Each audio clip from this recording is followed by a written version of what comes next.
Olá!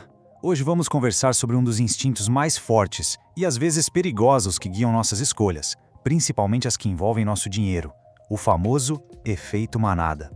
Para começar, vamos imaginar uma cena bem comum. A gente está numa rua que não conhece, com fome, e de repente, dois restaurantes, um do lado do outro.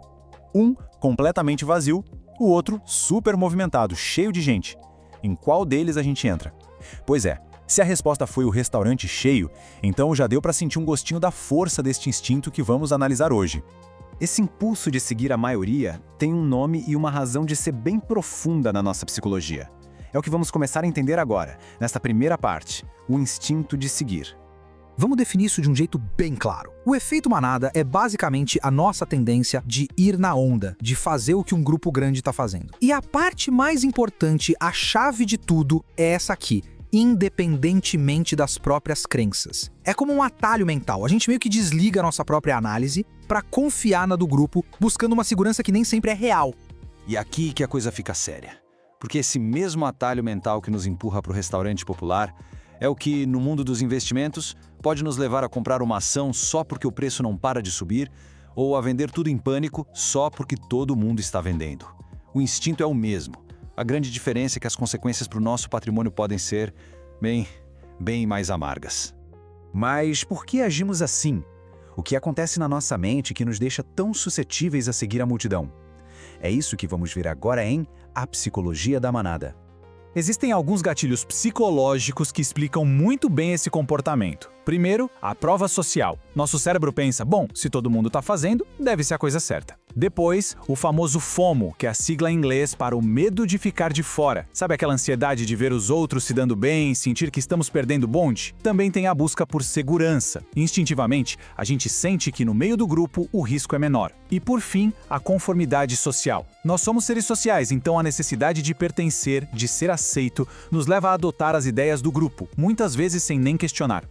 E essa batalha interna não é de hoje, viu? Como já dizia o lendário investidor Benjamin Graham, o principal problema do investidor, e até seu pior inimigo, é provavelmente ele mesmo. Ele sabia que, no final das contas, são as nossas próprias emoções o maior desafio para o sucesso financeiro. Agora vamos deixar isso ainda mais concreto. Como exatamente essa psicologia toda vira um perigo real para o nosso dinheiro? Qual é o risco para o dinheiro? A bolha especulativa é o exemplo perfeito disso. É quase um roteiro que se repete. Tudo começa com uma inovação, algo novo que atrai os primeiros investidores. Depois vem a fase de euforia. A notícia se espalha e o grande público entra em massa, movido por aquele medo de ficar de fora. Isso leva ao pico, o momento em que os preços parecem não ter mais nenhuma ligação com a realidade. A lógica é deixada de lado. E então, o colapso. A realidade bate a porta, o pânico se instala e os últimos que entraram, aqueles que seguiram a manada no auge da festa, são os que mais perdem. E o resultado disso pode ser brutal.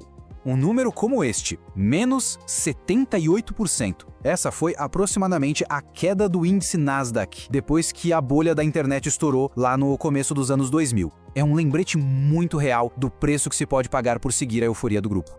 Mas a boa notícia é que a gente não está condenado a repetir esses erros. É totalmente possível desenvolver a habilidade de pensar fora do grupo.